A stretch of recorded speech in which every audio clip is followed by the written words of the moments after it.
Foi, né? Vamos lá. Gente, boa tarde, Lourdes, boa tarde, Alessandra, boa tarde a todos que eu não tive a oportunidade de cumprimentar antes. Mais uma vez, eu estou aqui com vocês na tarde de domingo para poder dividir o resultado dos meus estudos. E nessa tarde me cabe falar sobre o tema A prece é o traço de luz que une as almas que se amam. É bom que a Alessandra está aqui entre a gente.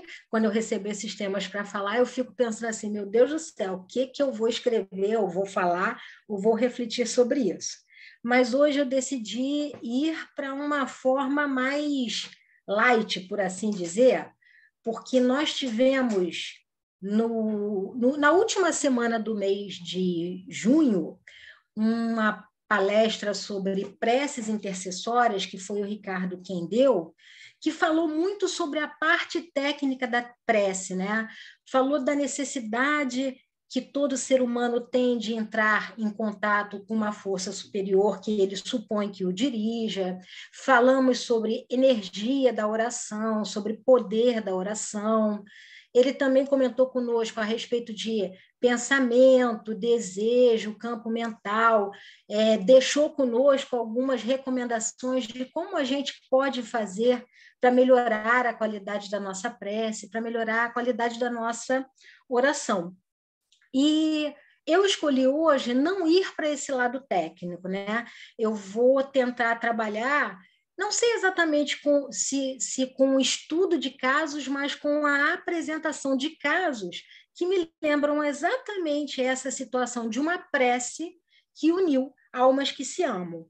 E aí, almas, essa comunicação pode ser em qualquer direção. Podem ser espíritos encarnados tentando fazer uma prece por espíritos desencarnados, pode ser um espírito encarnado fazendo prece por um espírito encarnado, que esteja perto fisicamente ou distante fisicamente, pode ser um espírito desencarnado fazendo prece em favor de um amor encarnado que ele queira auxiliar, e podem ser espíritos desencarnados fazendo prece para que sejam auxiliados outros espíritos desencarnados, que podem ou não estar na mesma esfera. Então, a gente vê que essa comunicação se dá para todos os lados. Espera só um instantinho que agora não andou aqui. Foi. Da palestra que foi dada pelo Ricardo no final do mês passado, eu achei muito interessante a diferença que ele nos trouxe da origem das palavras rezar e orar, né? Rezar, a origem dessa palavra é recitar. E recitar é tudo aquilo que você lê em voz alta, que você apresenta lendo.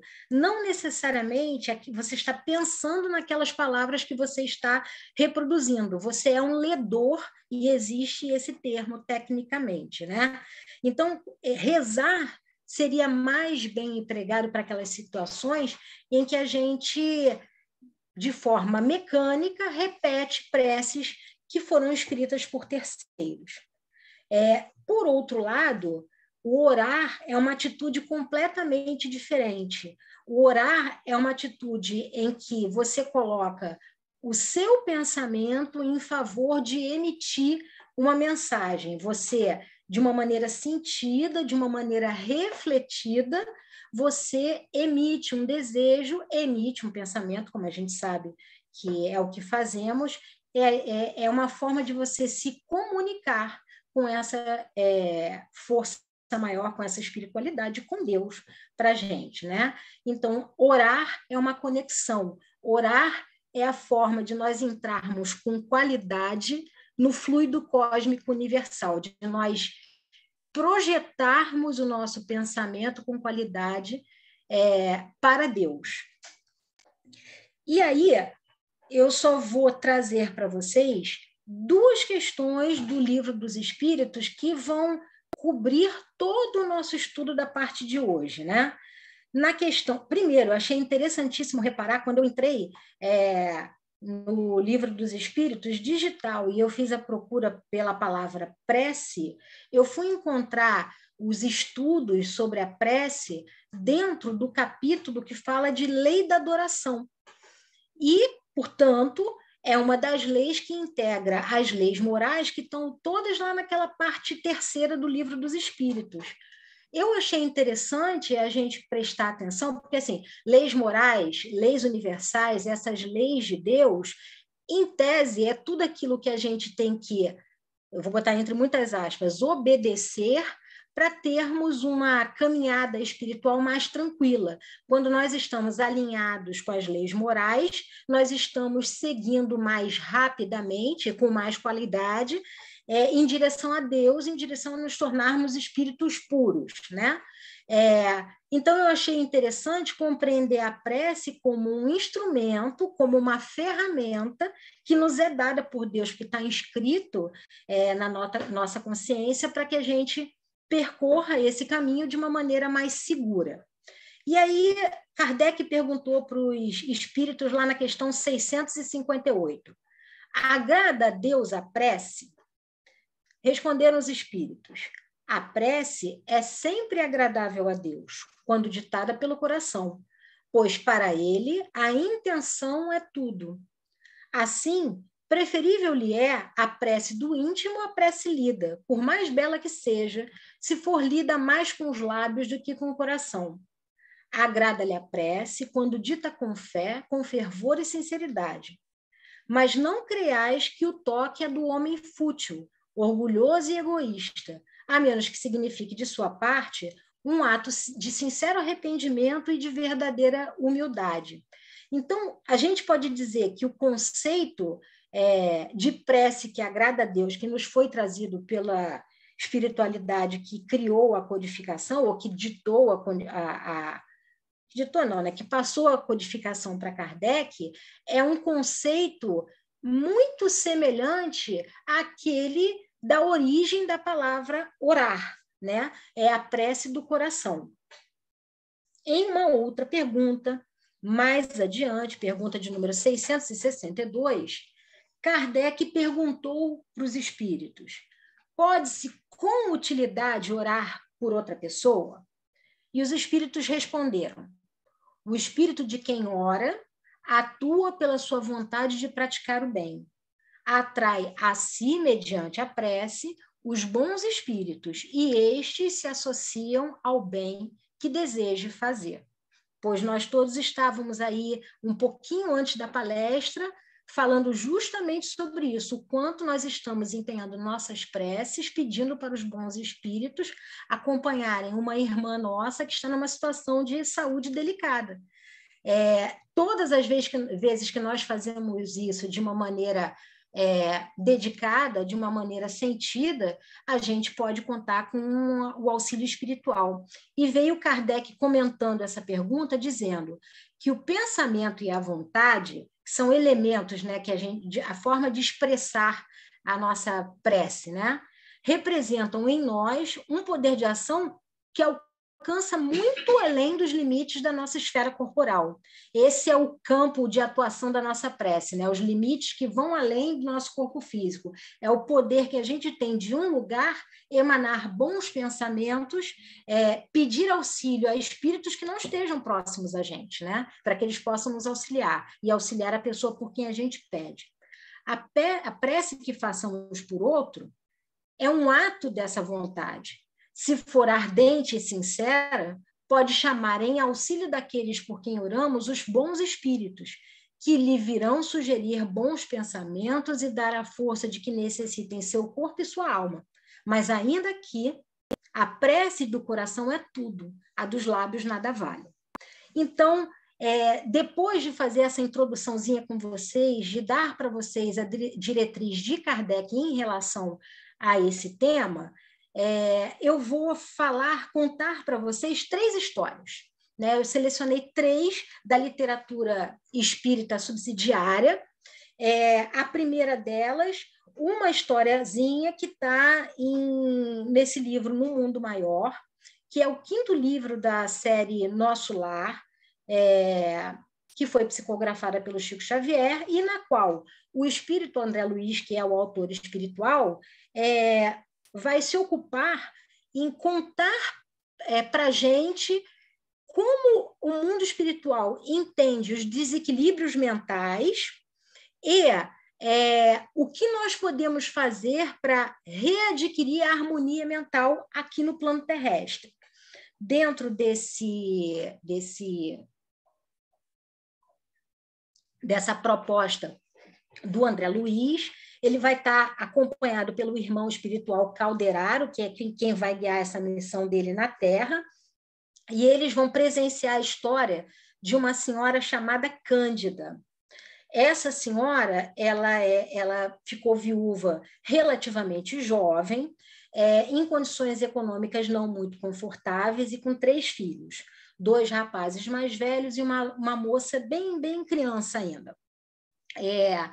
O André Luiz conta para a gente, no começo da história, que ela enfrentou a viuvez de uma maneira honrosa, de acordo com os valores que ela detinha valores morais e valores espirituais elevados, que os filhos dela não se conformavam muito com essa situação e, na primeira oportunidade que tiveram, foram embora, foram para outros estados e a deixaram sozinha com a filha, e que ela teve a oportunidade de ensinar um ofício para a filha dela era costureira, e elas viviam bem dentro das limitações dela. Até o dia em que a dona Cândida adoeceu severamente e precisou passar por muitos tratamentos de saúde e por cirurgias, e embora essas cirurgias não tenham adiantado muito para a cura do corpo físico dela, a família, que era composta por ela e pela filha, ficou com muitas dívidas.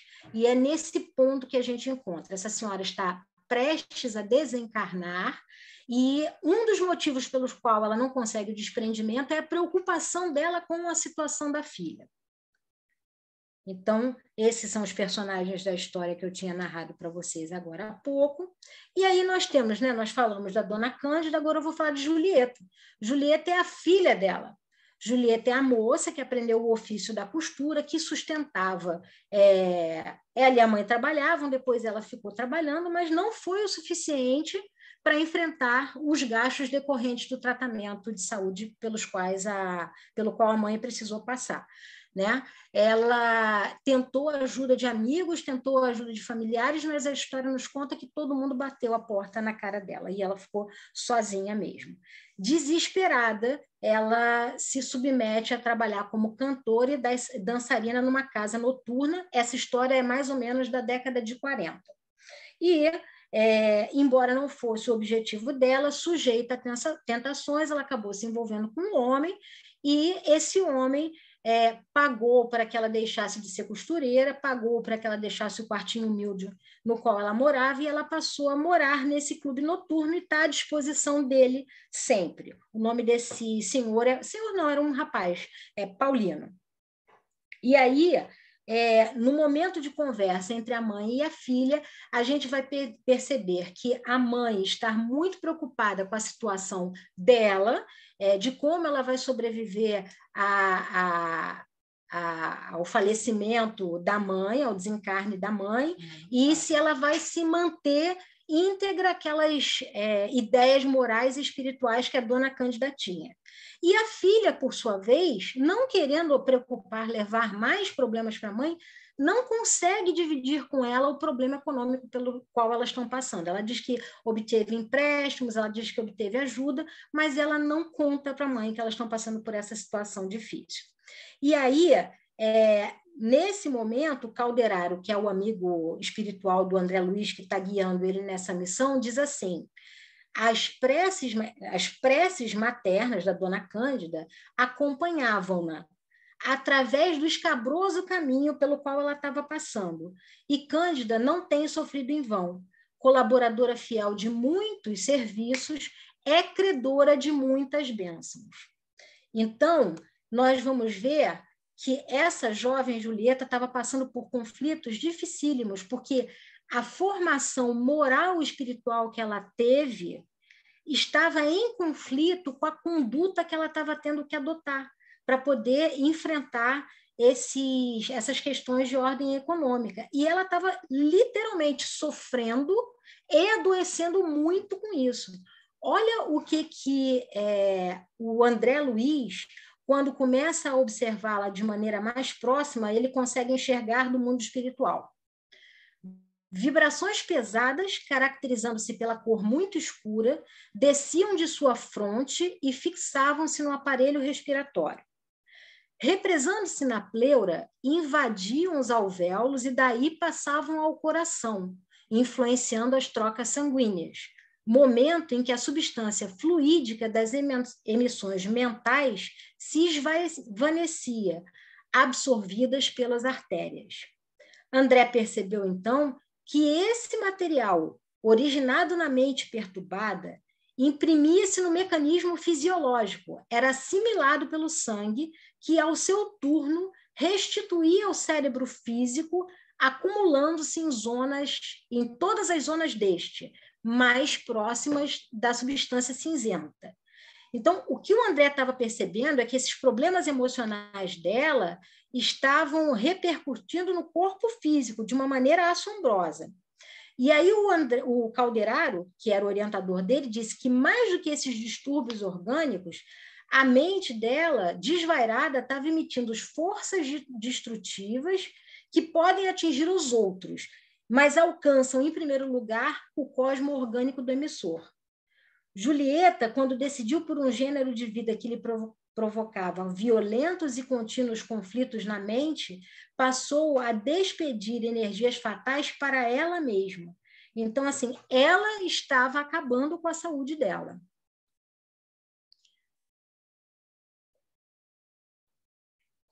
Mas como no mundo espiritual, nenhuma atitude, e aí vocês devem lembrar que eu falei que lá no Livro dos Espíritos, Deus investiga a intenção que está por trás da nossa prece, né? É um dos elementos que Deus avaliaria para atender ou não os nossos pedidos. E o André Luiz fala que a situação mental e física que a Julieta estava impedindo que ela realizasse prece fervorosa e regeneradora em favor dela. O Calderaro diz que ela estava se aproximando da loucura e junta isso o argumento de que, mesmo nessa situação, mesmo estando com uma conduta que era incompatível com o que prescreve, por assim dizer, a Deus, a doutrina espírita, as leis morais, as leis divinas, a eterna sabedoria vai examinar a intenção dela. E qual era a intenção dela nesse caso? A intenção dela era cuidar da mãe. E aí, por força dessa intenção dela, os motivos pelos quais ela foi levada a corromper a sua vida, ela poderia ser regenerada, desde que ela se abrisse a essa regeneração. E aí, como é que isso foi feito? Se essa jovem não tinha condição de se elevar ao plano superior para fazer as orações e se alinhar com as leis divinas, viu a filha para socorrer o corpo da mãe, mas Cândida alcandorou-se mais por salvar-lhe a alma, acrescentou Calderaro. E a história continua se desenvolvendo da seguinte maneira.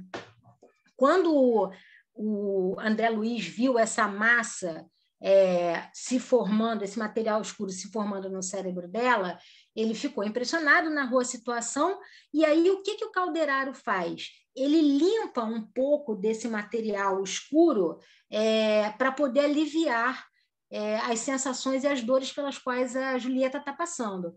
Mas ele não retira tudo. E ele explica para o André Luiz que ele não vai retirar todo o material deletério, porque ele precisa que Julieta mantenha esse mal-estar e para que ela e Paulino não vão lá para as noitadas deles. E eles vão dormir. Nesse momento que eles vão dormir, espíritos amigos, o o André Luiz e o Calderaro vão estar juntos. Espíritos amigos conduzem os espíritos de Julieta e de Paulino até o hospital no qual está internada a Dona Cândida, que secundária, na realidade secundária não, que acompanhada pelo um espírito superior, um espírito venerando, um espírito que veio de outras esferas chamado Cipriana, vai conversar com eles para que eles entrem nos entendimentos necessários, para que a Dona Cândida possa desencarnar de maneira tranquila. Então, o que acontece? O casal chega lá e a Cipriana chama o Paulino e pergunta por que ele não está nobilitando aquele relacionamento dele com a Julieta com o casamento. Porque, afinal de contas, isso estaria no plano reencarnatório dele. E o Paulino diz, lá naquela década de 40, ele diz que ele não fez isso porque ele não encontrou a Julieta numa casa de família. Ele encontrou a Julieta na noite. E ele tinha medo também de ser enganado, por assim dizer. Pois a Cipriana afiança para ele que é uma pessoa, um espírito criado dentro dos melhores preceitos morais de Deus, né? E que ele deve, sim, cumprir a programação dele e desposá-la para dar tranquilidade e protegê-la em vida e para dar tranquilidade para a Dona Cândida. E o Paulino, o espírito do Paulino, fica muito impressionado com isso. Eles encerram a conversa no mundo espiritual, eles voltam para os seus corpos e, na manhã seguinte, o hospital entra em contato com a Julieta para informar que a situação da mãe dela é muito delicada para que ela vá no hospital. E aí ela vai e o Paulino faz questão de acompanhá-la. Quando ele chega no hospital, ele tem para com a Dona Cândida a mesma conduta que ele teve com a irmã Cipriana. Ele se posta de joelho, ainda muito impressionada com a conversa da noite, e ele diz para ela não se preocupar, porque a partir daquele dia a Julieta está sob responsabilidade dele, o que era necessário ou era a conduta da época, e que ela podia ter tranquilidade que a filha dela não ia ser desonrada, né, por assim dizer. E você vê a força que a oração dessa mãe tem para regenerar essa filha que tinha saído da rota prevista inicialmente para tentar auxiliar a mãe para dar um tratamento digno de saúde para a mãe.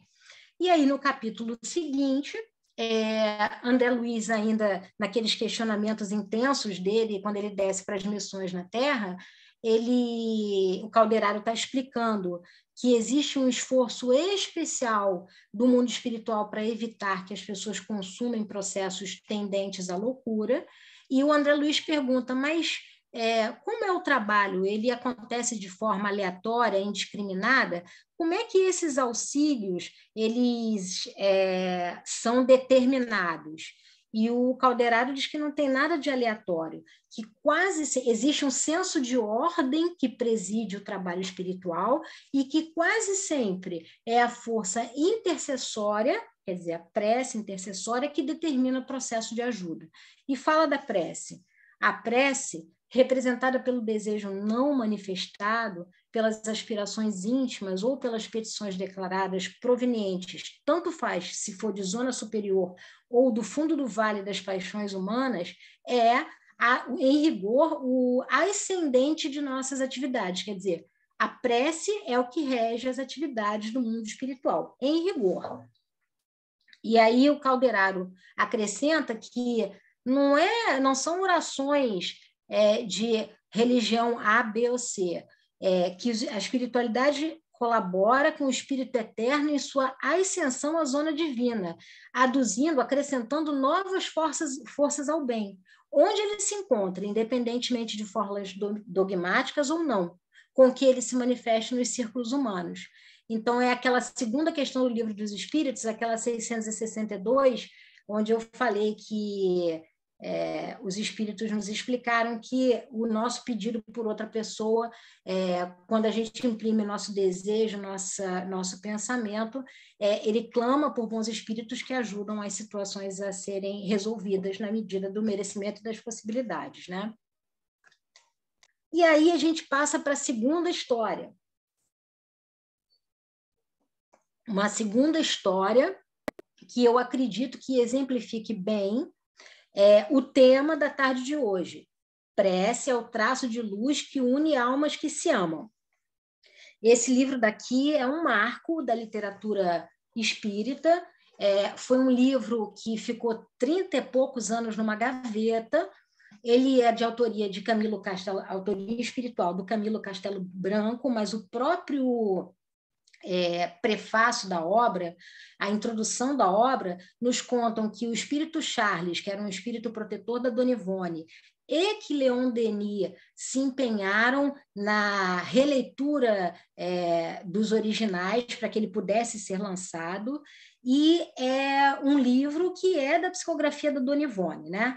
Ele tem como característica especial ser um livro no qual Dona Ivone foi levada aos lugares em que a história se desenrolara para que entendesse o que acontecia e depois ela narrava isso no livro. É uma mediunidade especial que Dona Ivone tinha, Chico também tinha, mas na Dona Ivone ela era bem expressiva.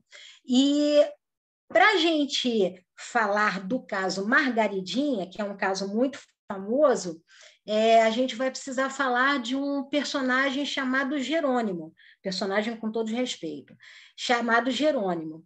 Jerônimo era um dos espíritos que integrava o grupo de Camilo no Hospital Maria de Nazaré. Ele foi um dos espíritos resgatados do Vale dos Suicidas e que ficou inicialmente em tratamento lá no Hospital Maria de Nazaré.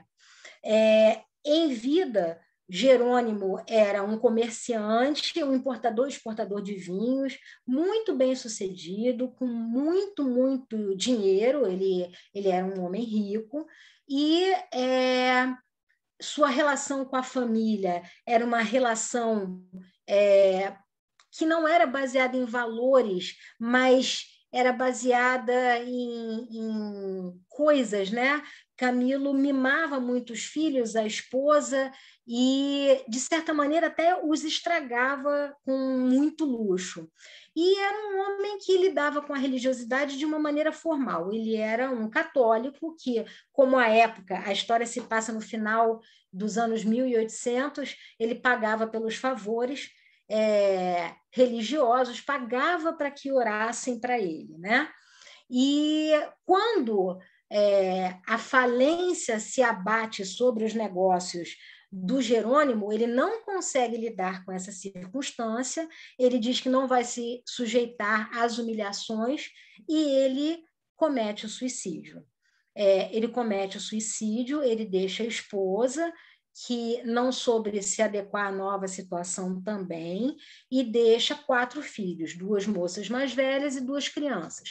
Um rapazinho, uma criança de 10 anos, um menino de 10 anos e uma mocinha por quem ele tinha uma adoração, que é a Margaridinha, do caso Margaridinha, com 7 anos, que ele descreve como uma figura angelical. Aí, ele já no mundo espiritual, depois de ser resgatado, não se conformando com a sua situação, não se conformando de não ver a família, de uma maneira bastante soberba, porque a conduta dele era soberba, ele pede para ir falar com a administração do Hospital Maria de Nazaré, porque ele quer providenciar uma visita à família dele. E ele vai ao irmão Teócrito. Na ocasião, o irmão Teócrito até recomenda que ele não faça a viagem, porque isso faria mal para o tratamento dele e que ele não teria arcabouço para lidar com a situação. Mas ele insiste. E aí é uma questão de livre-arbítrio. O Hospital Maria de Nazaré até prepara um grupo de orientadores, um grupo de benfeitores que vai acompanhá-lo nessa visita à Terra e disponibiliza todos os meios. O Camilo Castelo Branco conta para a gente que essa viagem se tornou uma auto-obsessão do Jerônimo, né? E conta que, quando ele soube que ele ia poder viajar, ele retomou todos os hábitos deletérios, a soberba, a intransigência, a mania de achar que poderia resolver tudo na base do dinheiro. Ele retomou todos esses hábitos, o que o tornou mais desligado do mundo espiritual do que nunca. E aí, o Jerônimo vem à Terra, vai para o Porto, que é a cidade de onde ele viveu, aquela encarnação dele, e aí, quando ele chega lá, obviamente, ele se decepciona. Por quê? Porque a casa que ele tinha já estava habitada por outros moradores.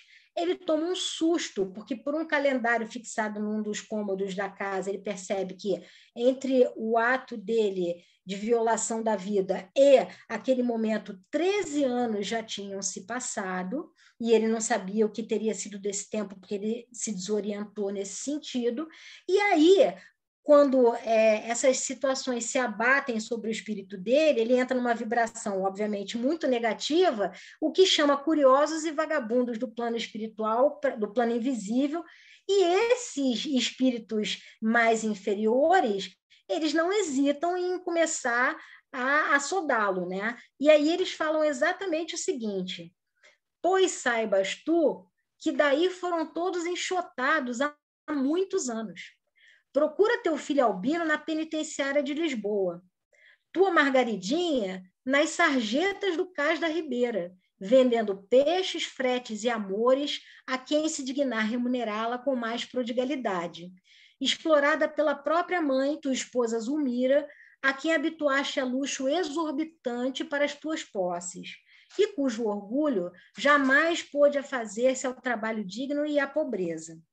Tuas filhas Marieta e Arinda, olha, a primeira está casada, sobrecarregada de filhos enfermiços, a bracejar na miséria, a sofrer fome, espancada por um marido ébrio e boçal.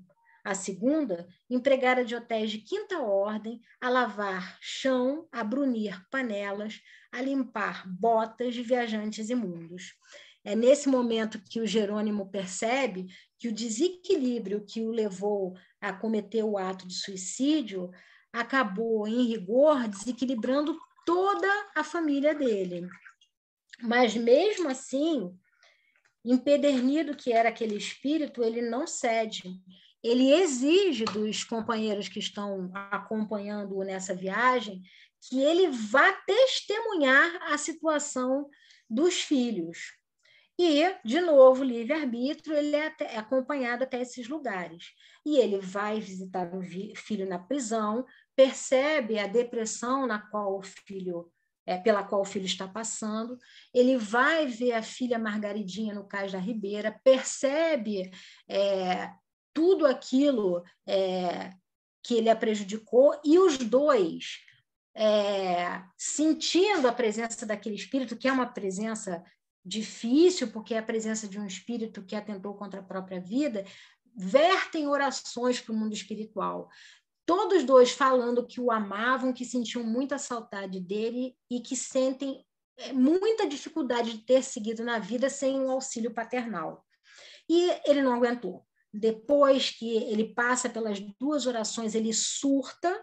Os amigos espirituais levam-no de volta para o Hospital Maria de Nazaré, mas ele não vai se reintegrar àquele grupo, ele vai para um outro lugar no Hospital Maria de Nazaré que se chama isolamento. Até realmente para refletir a respeito do que estava se passando. Muito à frente, tempos se passaram, anos, o Camilo Castelo Branco torna a se ocupar especificamente da história do Jerônimo e da família. Os benfeitores do Hospital Maria de Nazaré esclarecem que Jerônimo amava de maneira egoísta e desorientada, entrincheirando o coração contra toda a possibilidade de amparo que a razão e o lúcido raciocínio poderiam conferir. E, como não deveis ignorar, cumpre-nos estar sempre advertidos que, Nem mesmo aos próprios filhos deverá o homem amar discricionariamente, com os impulsos cegos da paixão. Então, não há dúvida de que Jerônimo amava os seus filhos, mas, com muito cuidado, eu vou dizer que ele amava os filhos da maneira errada. E ele precisava reformular a forma dele de amar os filhos. Esse grupo de amigos da espiritualidade lá do Hospital Maria de Nazaré, que era o Camilo, tinha o Mário Sobral, tinham outros, mas eu não me lembro os nomes agora, vão visitar o Jerônimo no isolamento. E eles verificam que o Jerônimo tinha se modificado. Ele estava com mais boas maneiras, porque ele tratava todo mundo mal no começo. Tá. O que fez com que você repensasse as suas atitudes? E aí o Jerônimo fala para eles que foi a prece, que aprendi a praticar, tornando-a em manancial indispensável à minha pobre alma. As súplicas veementes que aprendi a dirigir a Maria, nossa mãe e guiadora, concederam-me a trégua precisa para reunir os pensamentos atropelados pelo desespero e fixá-los no bom raciocínio. Acontecimento que foi a chave áurea para a solução dos muitos problemas por mim considerados insolúveis. A sorte imprevista dos meus infelizes filhos, aos quais tanto e tanto amava, a conduta de Zulmira, prostituída e envelhecida, como eu, incapaz de consagrar-se ao dever, vencendo honestamente as difíceis circunstâncias da miséria. Eram fatos que me dementavam até a loucura e a blasfêmia. Então, ele percebeu que ele seria levado à loucura, ele estava se revoltando contra Deus por causa disso, mas a prece foi o que fez com que ele percebesse que da maneira que ele estava não ia adiantar nada, que ele precisava se modificar para talvez conseguir algum auxílio em benefício dos filhos dele, a quem ele já tinha abandonado. E aí ele fala que num dia, num entardecer lá no Hospital Maria de Nazaré, se aproximou o horário do Ângelus.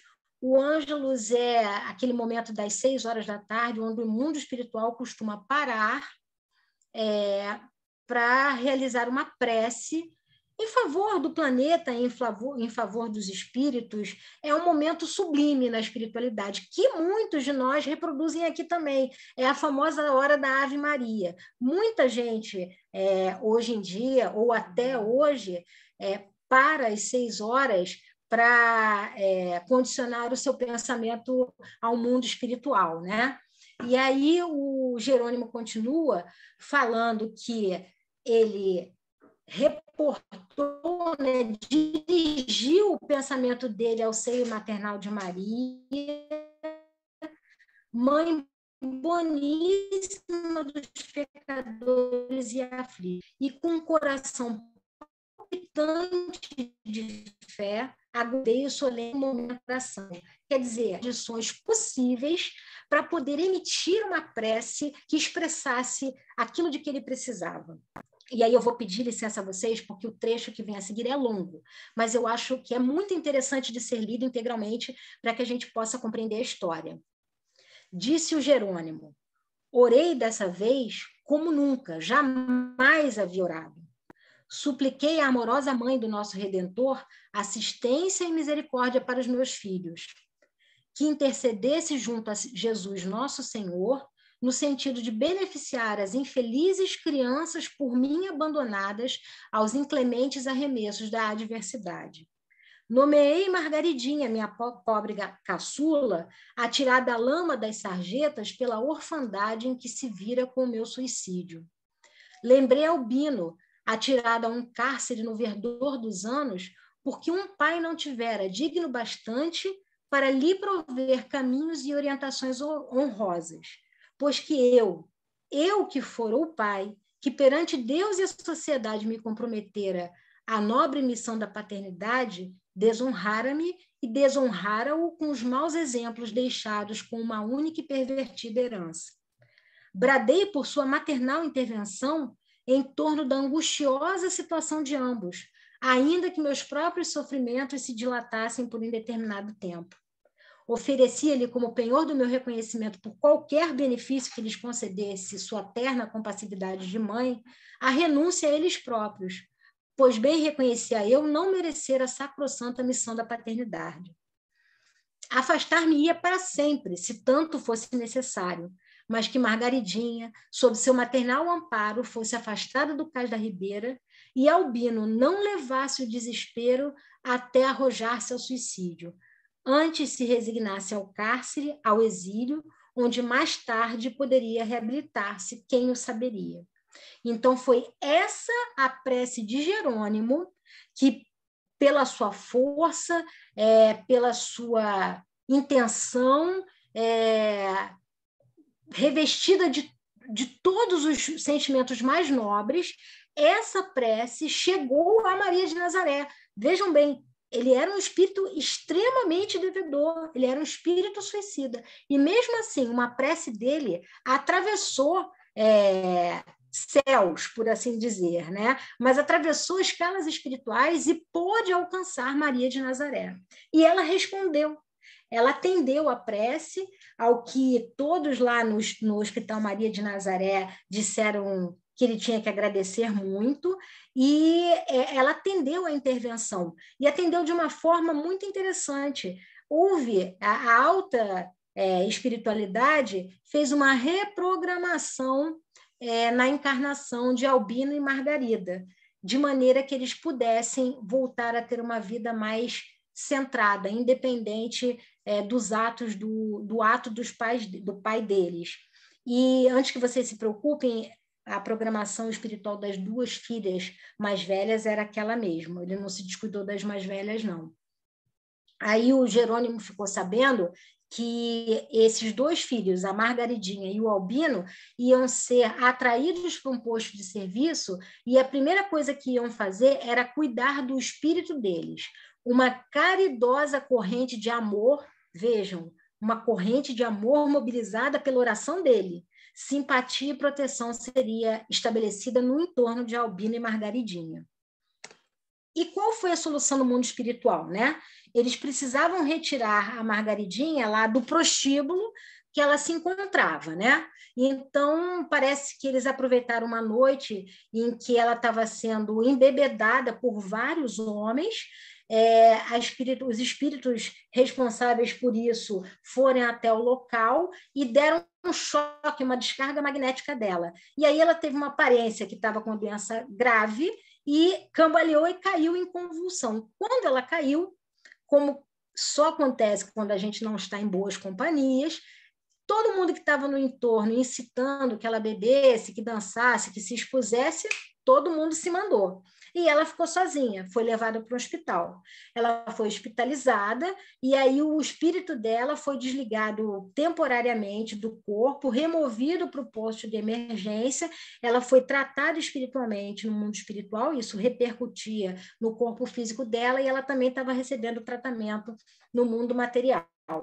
No final de uma semana, ela despertou com uma outra disposição, despertou com o organismo dela rearranjado. Ela teve a sugestão de que fosse procurar a irmã em Lisboa, ela foi para Lisboa, a irmã conseguiu um emprego no hotel onde ela trabalhava, no hotel ela conheceu uma família portuguesa que residia em São Paulo, e essa família convidou-a para que ela viesse morar no Brasil, trabalhar na casa dessa família no Brasil. Então, ela conseguiu recomeçar a vida em outro lugar, em um lugar que ninguém conhecesse a história prévia dela, a história prévia da família dela, e conseguiu dar continuidade à sua existência de uma maneira mais tranquila. E o mesmo aconteceu com o irmão dela. Ele estava preso, mas ele recebeu como companheiro de cela Fernando.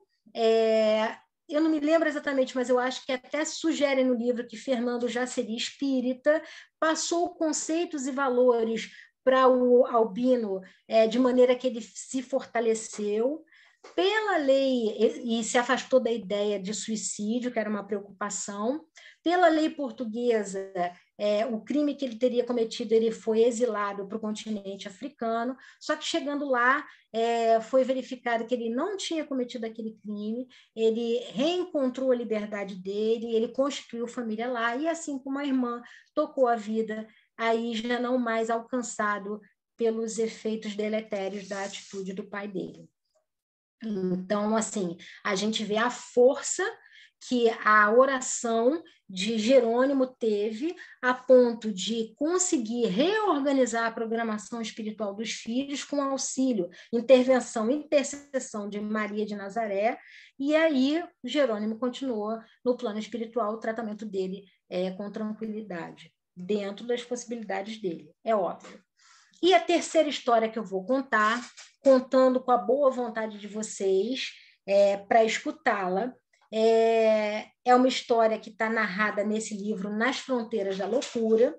Esse livro é da década de 80.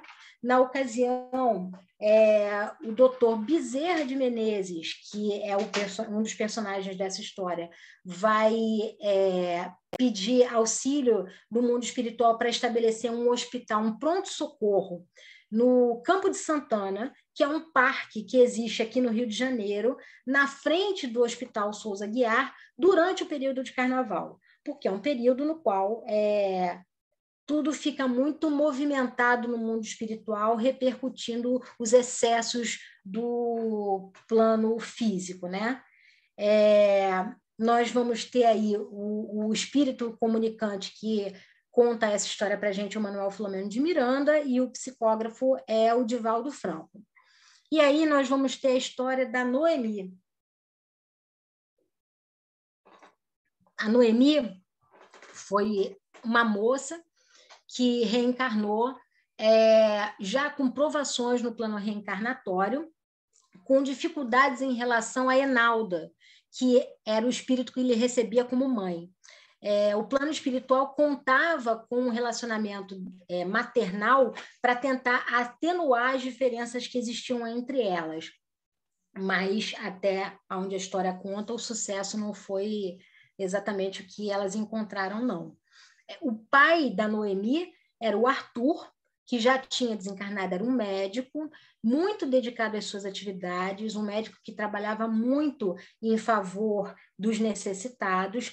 Nenhum deles, a família não era especialmente ligada à religiosidade, eles tinham uma religiosidade mais formal, ninguém se preocupava com o plano espiritual, com reencarnação, nenhuma dessas coisas. E justamente o desencarne do pai faz com que Noemi se sinta mais solitária, mais sem amor do que nunca, porque o relacionamento dela com a mãe não era lá essas coisas. E aí ela se encanta por um rapaz chamado Cândido e resolve casar com ele, apesar disso não estar no plano reencarnatório dela. Esse casamento, desde o começo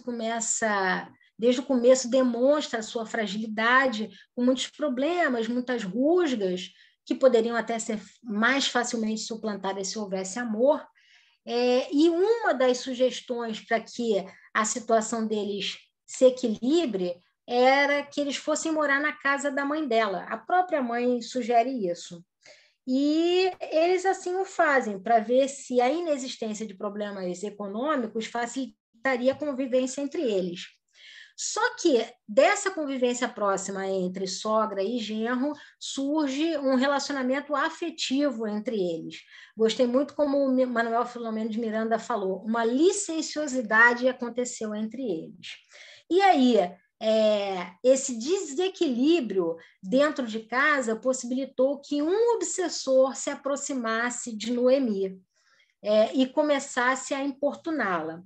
Verificando a questão de ordem espiritual, o pai dela, do plano espiritual, até tenta agir de maneira positiva. Em sonho, ele consegue um contato com ela em desdobramento durante o sono, e ele sugere que ela fale com o marido para que eles vão fazer uma viagem e que no retorno eles vão morar em outro lugar mais simples, mas que fosse deles.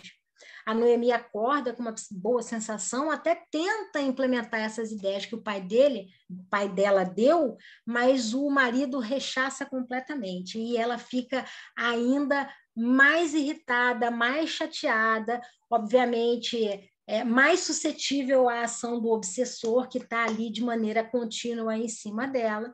E aí, num desses dias de carnaval, ela, por sugestão do obsessor, cria a história de que ela vai sair, ela dá 15 minutos fora de casa e retorna e flagra a mãe e o marido em situação constrangedora. E se tranca no banheiro e tenta suicídio. É nessa hora, que é o drama de Noemi, foi o que eu contei agora, é nessa hora que o pai dela, no mundo espiritual, percebe o que está se passando e vai até Bezerra de Menezes e pede ao doutor Bezerra de Menezes auxílio. Nesse momento que o doutor Bezerra de Menezes toma conhecimento da notícia, ele se concentra como se recolhendo informações e diretrizes que escapam a quem está no entorno. Após o que, ele se propõe a visitá-la, dizendo para que eles fossem rápidos. A próxima cena do livro já é dentro do centro cirúrgico do Souza Guiar, na frente do pronto-socorro, né? E aí, doutor Bezerra de Menezes entra no centro cirúrgico e percebe que o espírito da Noemi já está em poder do espírito obsessor. E aí ele se materializa para esse obsessor, ele diminui a sua vibração de modo que ele possa ser visto, e, em tese, só isso, só essa presença espiritual poderosa do Bezerra de Menezes, talvez fizesse com que o obsessor desistisse da moça, mas não foi o que aconteceu. Ele também era teimoso, por assim dizer, e disse que não acederei, só a força, venha tomá-lo. O Manuel Filomeno de Miranda e o Arthur ficaram chocados com isso, porque é muito difícil resistir à ascendência moral de um espírito como o doutor Bezerra de Menezes, e esse espírito resistiu. Mas o doutor Bezerra não se fez rogado. Sem qualquer ressentimento ou desprezo pelo malfeitor, o amigo dos sofredores silenciou, em prece de profundo recolhimento. Ora, quando o livro diz sem qualquer ressentimento ou desprezo pelo malfeitor,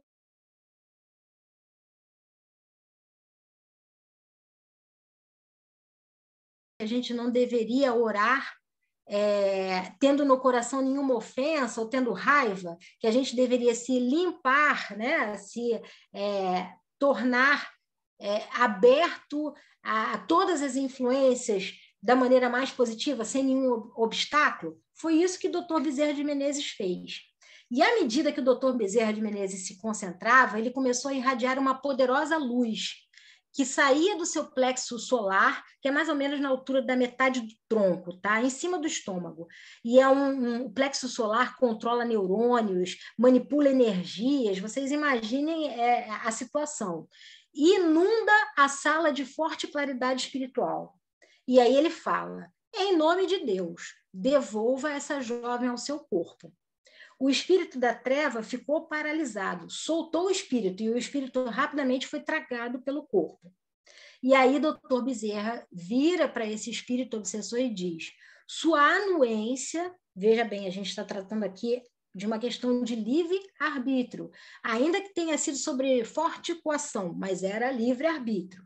Sua anuência, meu amigo, é abençoado acerto, que lhe descerra, lhe abre a oportunidade nova de que todos podemos gozar. O bem é inexaurível nascente, que flui sem cessar, sempre melhor para quem o distende ou dá para os outros. E recomenda para o obsessor, observe agora em nome de Deus. O espírito obsessor parece cair na realidade. Antes de voltar à conduta normal de maldade, ele vê adentrar e seguir na sua direção um ser espiritual que desencarnara com a idade física de 8 anos, aproximadamente, acompanhado de veneranda entidade.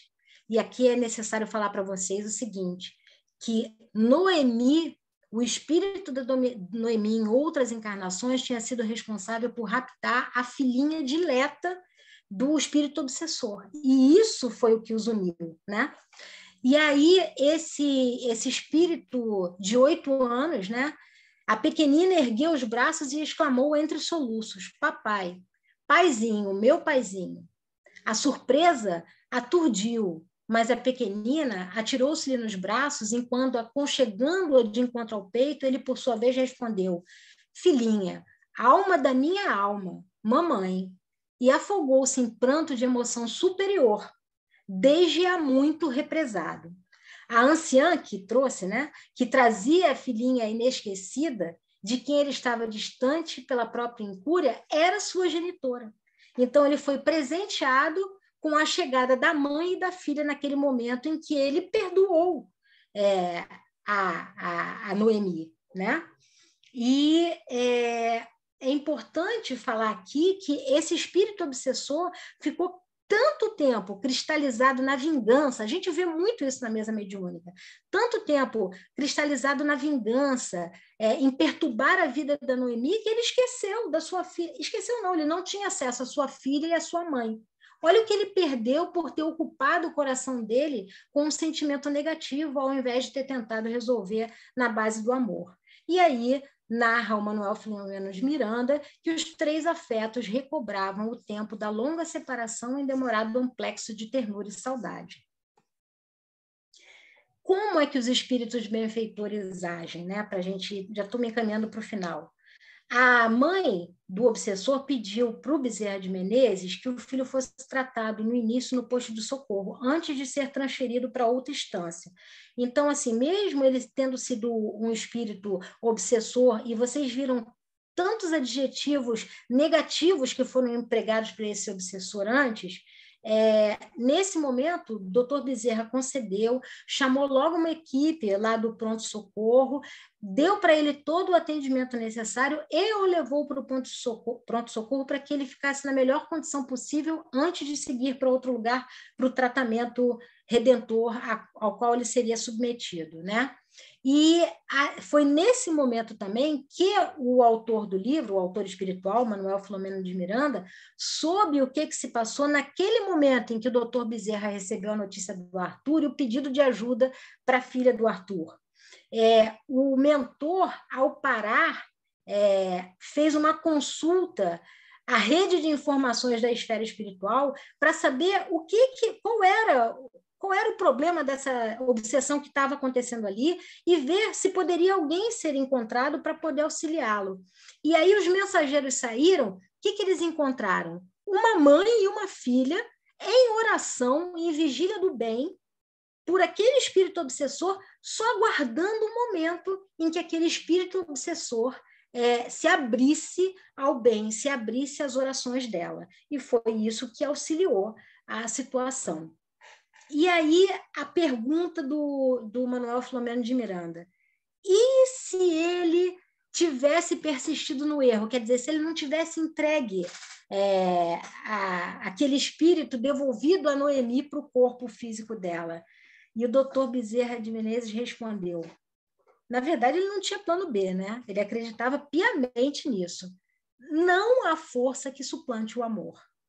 Recorrendo à fonte sublime do amor sem limite, através da oração, fomos visitados pela resposta superior do céu, que o dulcificou num átimo, fazendo-o recordar da própria filhinha, que um dia fora raptada da sua companhia. O amor que nele estava enfermo, igualzinho ao amor do pai Jerônimo. Escravo da revolta, rompeu as amarras e ele cedeu, o que lhe facultou sintonizar com os afetos familiares convidados para aquele momento. E o doutor Bezerra de Menezes, naquela sabedoria imensa dele, diz: não nos esqueçamos do ensino sempre atual de Jesus. Pedi e dar-se-vos-á. É necessário pedir, saber fazê-lo e esperar com receptividade. Eu acho que assim, essa frase meio que resume o nosso trabalho da tarde de hoje. Que eu encerro com a imagem do Dr. Bezerra de Menezes, que sempre me emociona, porque foi o primeiro personagem, e eu falo personagem com todo respeito, da doutrina espírita que eu conheci em 1994, e ainda demorei 13 anos para chegar na doutrina, mas assim, a imagem do Dr. Bezerra para mim é sempre inspiradora, porque ele está sempre a serviço desse Jesus que vela pela gente todos os dias. Gente, muito obrigada pela oportunidade de hoje. Boa tarde. Muito obrigada, Cris. Foi muito bom. A gente fica assim, muitas reflexões a respeito, né? Às vezes a gente se esquece da importância da prece, de orar com o coração. Então, aproveitando isso, eu peço para você fazer a nossa oração final, mas antes peço também para todos aqueles passistas da casa que se encontrem na reunião, que possam, para irradiar nesse momento da prece para todos os que necessitam. Que responsabilidade, né? Fazer oração na tarde de hoje, depois da palestra que fala de oração, né? Enfim, vamos lá. Queridos amigos aqui da casa de João Batista, eu convido todos eu convido todos vocês a elevarem seus pensamentos para a espiritualidade maior, que eu tenho certeza que nos cerca.